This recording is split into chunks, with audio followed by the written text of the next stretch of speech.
ನಮಸ್ತೆ ವೀಕ್ಷಕರೇ, ಹೇಗಿದ್ದೀರಾ? ನೋಡಿ, ನಾನಿವತ್ತು ಆಷಾಢ ಆಷಾಢ ಮಾಸದ ಅಂದ್ರೆ 2025 ಆಷಾಢ ಮಾಸದ ಒಂದು ಮಿಥುನ ರಾಶಿಯ ಒಂದು ಭವಿಷ್ಯವನ್ನ ಹೇಳ್ತೇನೆ. ಮಿಥುನ ರಾಶಿಯವರು ಈ ಆಷಾಢ ಮಾಸದಲ್ಲಿ ಯಾವ ದೇವರಿಗೆ ನೀವು ಪೂಜೆ ಮಾಡ್ಬೇಕು, ಏನನ್ನ ನೈವೇದ್ಯವಾಗಿ ಇಡ್ಬೇಕು, ಅದು ಹೇಗೆ ನಿಮ್ಗೆ ಪಾಸಿಟಿವ್ ಆಗುತ್ತೆ, ಅದನ್ನ ಹೇಗೆ ಒಲಿಸ್ಕೊಳ್ಬೇಕು ಅನ್ನೋದನ್ನ ಹೇಳ್ತೀನಿ. ಈ ಒಂದು ಆಷಾಢ ಮಾಸದಲ್ಲಿ ಭಕ್ತಿಯಿಂದ ನಿಮಗೆ ಒಲೆಯೋ ಅಂತ ಒಂದು ದೇವ್ರನ್ನ ನೀವು ಪೂಜಿಸಿದಾಗ, ಅಥವಾ ನೀವೆಲ್ಲೋ ಹೋಗೋದ್ ಬೇಡ, ಮನೇಲೇ ಕುತ್ಕೊಂಡು ನೀವು ಪೂಜಿಸಿದಾಗ ಏನ್ ನಿಮ್ಮ ಕನಸು ಏನಿರುತ್ತೆ ಅದೆಲ್ಲ ನನ್ಸಾಗ್ತಾ ಹೋಗುತ್ತೆ. ನಿಮ್ಮ ಆಸೆಗಳೆಲ್ಲ ಈಡೇರ್ತಾ ಹೋಗುತ್ತೆ. ನೀವೇನೋ ಒಂದು ಹಾಕೊಂಡಿರ್ತೀರಿ ರೆಸ್ಟ್ರಿಕ್ಷನ್, ನನಗೆ ಇದನ್ನ ಆಗ್ಬೇಕು, ನನಗೆ ಈ ಒಂದ್ ಕೆಲ್ಸ ಆಗ್ಬೇಕು ಅನ್ನೋದು ಏನ್ ನೀವು ಕನ್ಸ್ ಕಾಣ್ತಿರ್ತೀರಿ ಅದೆಲ್ಲ ಕೂಡ ನನ್ಸಾಗ್ತಾ ಹೋಗುತ್ತೆ. ಬನ್ನಿ ನೋಡೋಣ ಹೇಗಿದೆ ಅಂತ. ನೋಡಿ, ಮಿಥುನ ರಾಶಿಯ ರಾಶಿಯಾಧಿಪತಿ ಬುಧ ಧನಸ್ಥಾನ ಅಂದ್ರೆ 2ನೇ ಮನೆಗೆ ಹೋಗಿದ್ದಾರೆ. 2ನೇ ಮನೆ ಅಂದ್ರೆ ಕಟಕ ರಾಶಿಯಲ್ಲಿ ಇರ್ತಾರೆ. ಹಾಗಾಗಿ ಧನಸ್ಥಾನದಲ್ಲಿ ಇದ್ದಾಗ ನಿಮಗೆ ತುಂಬಾ ಬಿಸ್ನೆಸ್ ಅಂತ ಏನ್ ಮಾಡ್ತಿದ್ದೀರಾ ಅವ್ರಿಗಂತೂ ಸಿಕ್ಕಾಪಟ್ಟೆ ಯೋಗದ ಒಂದು ಟೈಮ್ ಅಂತ ಹೇಳ್ಬೋದು. ಹಾಗೆ ನಿಮ್ಮ ರಾಶಿಯಲ್ಲಿ ಸೂರ್ಯ ಮತ್ತೆ ಗುರು ಅವರು ಕೂಡ ಒಟ್ಟಿಗೆ ಇರೋದ್ರಿಂದ ತುಂಬಾ ಯೋಗ ಅಂತ ಹೇಳ್ಬೋದು. ಏನ್ ನೀವು ಮಾಡ್ತೀರಾ, ಹೇಗೆ ಅಂತಂದ್ರೆ ಒಂದ್ ಒಳ್ಳೆ ಕೆಲ್ಸ ಮಾಡ್ಬೋದು, ಅಥವಾ ನೀವೇನ್ ಕೆಲ್ಸದಲ್ಲಿ ಉದ್ಯೋಗದಲ್ಲಿ ನೀವು ಒಂದು ಬಡ್ತಿಯನ್ನ ಪಡಿಬಹುದು. ಹಾಗೆ ನೀವೇನಾದ್ರೂ ಒಂದು ಯೋಜನೆ ಹಾಕೊಂಡಿದ್ರೆ ಒಂದು ಪಂಚಾಯಿತಿಗೆ ಇದ್ರಲ್ಲಿ ನೀವೆಲ್ಲಾದ್ರೂ ಹಳ್ಳಿಗಳ ಕಡೆ ಇರ್ಬೋದು, ಊರುಗಳ ಕಡೆ ಇರ್ಬೋದು, ಯಾವ್ದಾದ್ರು ಎಲೆಕ್ಷನ್ ಅಲ್ಲಿ ಪಾರ್ಟಿಸಿಪೇಟ್ ಮಾಡ್ಬೇಕು ಅಂದ್ರೆ ಮಿಥುನ ರಾಶಿಯವರು ಸೂಪರ್ ಟೈಮ್ ಅಂತ ಹೇಳ್ತೀನಿ. ಅದಕ್ಕೆ ಯಾವ್ದಕ್ಕಾದ್ರೂ ಅಪ್ಲಿಕೇಶನ್ ಹಾಕೋದಿದ್ರೆ ಹಾಕ್ಬೋದು. ಅದಕ್ಕೆ ಮುಖ್ಯವಾಗಿ ನೀವು ಬುಧನಿಗೆ ಅಧಿದೇವತೆ ಬಂದು ವಿಷ್ಣು ಆಗಿರ್ತಾರೆ. ಹಾಗೆ ಮಧುರೆಯ ಒಂದು ಮೀನಾಕ್ಷಿ ಅಮ್ಮ ಕೂಡ ಈ ಬುಧನಿಗೆ ಆರಾಧ್ಯ ದೇವವಾಗಿರ್ತಾರೆ. ಹಾಗಾಗಿ ಅತಿ ಹೆಚ್ಚು ನೀವು ಈ ದೇವ್ರನ್ನ ನೀವು ಪ್ರಾರ್ಥನೆ ಮಾಡ್ಬೇಕಾಗತ್ತೆ. ನಿಮ್ ಕೈಲಾದ್ರೆ ವಿಸಿಟ್ ಮಾಡ್ಬೋದು, ಇಲ್ಲ ಅಂದ್ರೆ ನೀವು ಕೂತಲ್ಲೇನೆ ಈ ಒಂದು ಟೆಂಪಲ್, ಈ ಒಂದು ಮೀನಾಕ್ಷಿಯನ್ನ ನೆನೆಸ್ಕೊಂಡು ನೀವು ಪೂಜೆ ಮಾಡ್ಬೋದು. ಹಾಗೆ ಮುಖ್ಯವಾಗಿ ನೀವು ಮನೆಯಲ್ಲಿ ತುಳಸಿಯನ್ನ ತುಂಬಾ ಯೂಸ್ ಮಾಡ್ಬೇಕಾಗತ್ತೆ. ತುಳಸಿ ಗಿಡಕ್ಕೆ ಪೂಜೆ ಮಾಡ್ಬೇಕಾಗತ್ತೆ. ಹಾಗೆ ಆ ತುಳಸಿಯ ಒಂದು ಇದನ್ನ ವಿಷ್ಣು ಟೆಂಪಲ್ಗೆ ಅರ್ಪಿಸ್ಬೋದು, ಅಥವಾ ನಿಮ್ಮ ಮನೆಯ ದೇವರ ಫೋಟೋಗೆ ತುಳಸಿಯನ್ನ ಅತಿ ಹೆಚ್ಚು ಯೂಸ್ ಮಾಡಿ ಅಂತ ಹೇಳ್ತೀನಿ. ಅದ್ರಲ್ಲೂ ನೀವು ಹೆಸರು ಕಾಳು, ಈ ಆಷಾಢದಲ್ಲಿ ಹೆಸರು ಕಾಳು, ಹೆಸರು ಬೇಳೆ ಇದನ್ನ ಅತಿ ಹೆಚ್ಚು ಯೂಸ್ ಮಾಡಿ ಅದನ್ನ ಒಂದು ಪ್ರಸಾದವಾಗಿ ನೈವೇದ್ಯವಾಗಿ ದೇವರು ಕೂಡ ಅರ್ಪಿಸಿ.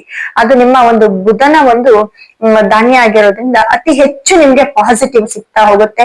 ಅದನ್ನ ನೀವು ಆಕ್ಟಿವೇಟ್ ಮಾಡ್ಕೊಂಡಾಗ ನಿಮ್ಮ ಗ್ರಹವನ್ನ ನೀವೇ ಆಕ್ಟಿವೇಶನ್ ಮಾಡ್ಕೊಂಡಂಗಿರುತ್ತೆ. ಹಾಗೆ ನಿಮ್ಮ ಒಂದು ಬಿಸ್ನೆಸ್ ಡೆವಲಪ್ಮೆಂಟ್ ಆಗುತ್ತೆ.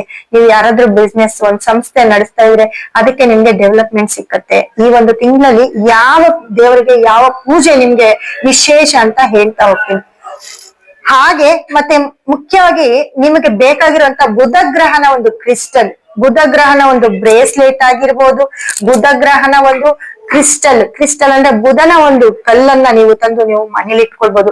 ಅದರಿಂದ ನಿಮ್ಗೆ ಆ ಒಂದು ಭೂಮಿಯ ವಿಷಯ ಆಗಿರ್ಬೋದು, ನಿಮ್ಮ ಬಿಸ್ನೆಸ್ ಆಗಿರ್ಬೋದು, ಅಥವಾ ನೀವು ಒಂದು ಬ್ಯಾಂಕ್ ನಡೆಸ್ತಿರ್ಬೋದು, ಏನೇ ಆಗ್ಲಿ ನಿಮ್ಮ ಒಂದು ಕೆಲ್ಸಕ್ಕೆ, ನಿಮ್ಮ ಬಿಸ್ನೆಸ್ಗೆ ತುಂಬಾ ಇಂಪಾರ್ಟೆಂಟ್ ಅಂತ ಹೇಳ್ತೀನಿ. ಆ ಒಂದು ನಿಮ್ಮ ರಾಶಿಯಾಧಿಪತಿಯನ್ನ ನೀವು ಆಕ್ಟಿವೇಟ್ ಮಾಡ್ಕೊಳ್ಬೇಕಾಗತ್ತೆ.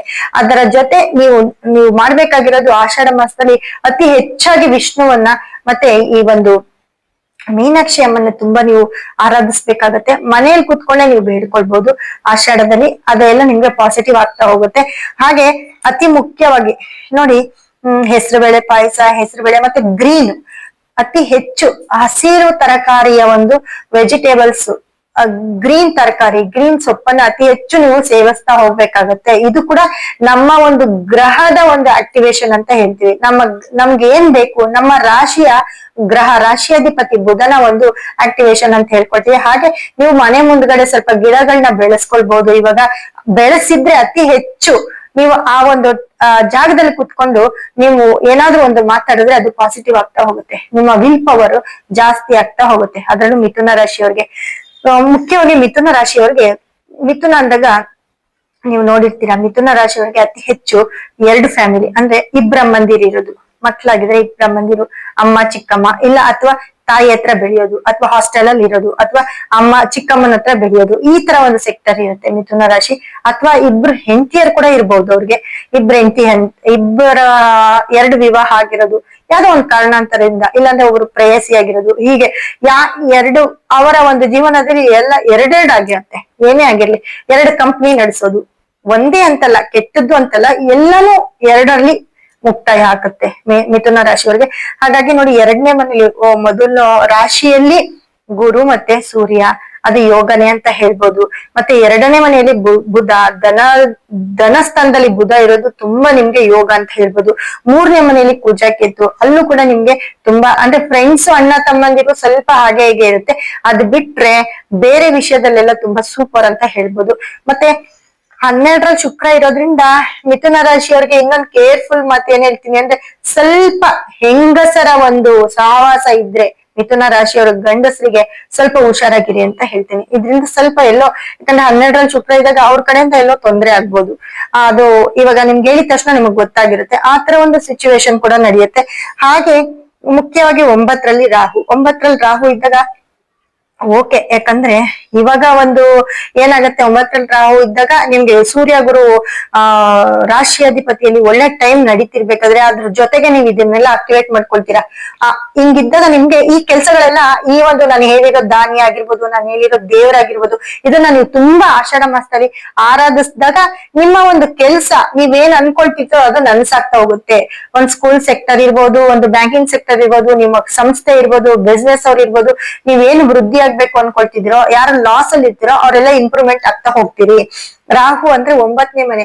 ಯಾರಾದ್ರೂ ನಿಮ್ ತಾತ, ನಿಮ್ಮ ಅಜ್ಜ, ನಿಮ್ಮ ಅಪ್ಪ ಇವ್ರ ಕಡೆಯಿಂದ ಏನಾದ್ರು ಗಿಫ್ಟ್ ಆಗಿ ನಿಮಗ್ ಬರ್ಬೋದು. ಅವರು ಮತ್ತೆ ನಿಮ್ನ ಬ್ಲೆಸ್ಸಿಂಗ್ ಮಾಡ್ತಾರೆ. ಆ ಬ್ಲೆಸ್ಸಿಂಗ್ ಕೂಡ ನಿಮ್ ಮೇಲೆ ಇರುತ್ತೆ. ಅವ್ರು ಇದ್ರು ಇಲ್ದೆ ಹೋಗಿ ಆ ಬ್ಲೆಸ್ಸಿಂಗ್ ನಿಮ್ಮಲ್ಲಿ ಇರುತ್ತೆ ಅಂತ ಹೇಳ್ತೀನಿ. 10ನೇ ಮನೇಲಿ ಶನಿ, ಸೊ ಇದು ಸೂಪರ್ ಅಂತ ಹೇಳ್ಬೋದು. ಮಿಥುನ ರಾಶಿಯವ್ರಿಗೆ 10ನೇ ಮನೆಯ ಶನಿ, ಕೆಲ್ಸದ ಜಾಗದಲ್ಲಿ ಶನಿ ಇದ್ದಾಗ ತುಂಬಾ ಒಳ್ಳೆ ಕೆಲ್ಸಗಳು ಬರ್ತಾ ಇರ್ತವೆ.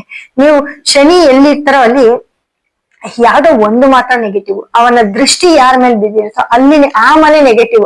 ಬಟ್ 10ನೇ ಮನೆಯಲ್ಲಿ ಒಂದೊಳ್ಳೆ ಕೆಲ್ಸ, ಈ ಕಾರ್ ಗ್ಯಾರೇಜ್ ಯಾರು ಇಟ್ಟಿರ್ತೀರ ಅವ್ರಿಗೆಲ್ಲ ತುಂಬಾ ಕ್ಲಿಕ್ ಆಗೋದು, ಕಾರ್ ಶೋರೂಮ್ ಅವ್ರಿಗೆ ತುಂಬಾ, ಮಿಥುನ ರಾಶಿಯಲ್ಲಿ ಕಾರ್ ಶೋರೂಮ್ ಯಾರ್ಯಾರು ಇಟ್ಟಿರ್ತೀರ ಅವ್ರಿಗೆಲ್ಲ ತುಂಬಾ ಕ್ಲಿಕ್ ಆಗುತ್ತೆ. ಆ ಒಂದು ಬಿಸ್ನೆಸ್ ಯಾರು ಮಾಡ್ತಿರ್ತೀರಾ, ಸೆಕೆಂಡ್ ಹ್ಯಾಂಡ್ ಮಾಡೋದು, ಮತ್ತೆ ಲೋನ್ ಮುಖಾಂತರ ಅವ್ರಿಗೆ ಲೋನ್ ಕೊಡೋದು, ಇವ್ರಿಗೆಲ್ಲರಿಗೂ ಅಂದ್ರೆ ಇದು ಬ್ಯಾಂಕಿಂಗ್ ಸೆಕ್ಟರ್, ಇದೆಲ್ಲ ಇಲ್ಲೇ ಬರುತ್ತೆ. ಹಾಗಾಗಿ ತುಂಬಾ ರಿಚ್ ಆಗಿರ್ತೀರಿ, ಯಾವ್ದೋ ಒಂದು ರೂಪದಲ್ಲಿ ನಿಮ್ಮನ್ನ ಡೆವಲಪ್ ಮಾಡ್ತಾ ಹೋಗುತ್ತೆ. ಅದರ ಜೊತೆ ನೋಡಿ, ಶನಿಯ ದೃಷ್ಟಿ ನಿಮ್ಗೆ 12ನೇ ಮನೆ, ನಿಮ್ಮ ಮನೆಗೆ 12ರಲ್ಲಿ ಶುಕ್ರ ಇರೋದ್ರಿಂದ 12ನೇ ಮನೆ ಮೇಲೆ ಶನಿ ದೃಷ್ಟಿ ಬಿಡುತ್ತೆ. ಅದಾದ್ಮೇಲೆ ನಿಮ್ಮ 4ನೇ ಮನೆ, ರಾಶಿಯಿಂದ 4ನೇ ಮನೆ, ಅಲ್ಲಿ ನಿಮ್ಗೆ ಶನಿ ದೃಷ್ಟಿ ಬೀಳುತ್ತೆ. ಅಲ್ಲಿಂದ ರಾಶಿಯಿಂದ 7ನೇ ಮನೆ, ಅಲ್ಲಿ ಕೂಡ ಶನಿಯ ಒಂದು ನೇರ ದೃಷ್ಟಿ ಬೀಳೋದ್ರಿಂದ ಎಲ್ಲೋ ಒಂದ್ ಕಡೆ ಅಲ್ಲಿ 7ನೇ ಮನೆಗೆ ಸೂರ್ಯ ಮತ್ತೆ ಶನಿಯ ದೃಷ್ಟಿ ನೇರವಾಗಿ ಬೀಳೋದ್ರಿಂದ ನಿಮ್ಮ ಮನೆಯಲ್ಲಿ ನಿಮ್ಮ ಪಾರ್ಟ್ನರ್ಶಿಪ್ ಅಲ್ಲಿ ನೀವು ಹುಷಾರಾಗಿರಿ. ಗಂಡ ಹೆಂಡತಿ ಮಧ್ಯೆ ಸ್ವಲ್ಪ ಎಲ್ಲೋ ಒಂಚೂರು ಮನಸ್ತಾಪ ಉಂಟಾಗ್ಬೋದು, ಅದ್ರಲ್ಲಿ ಒಂಚೂರು ಹುಷಾರಾಗಿರಿ ಅಂತ ಹೇಳ್ತೀನಿ.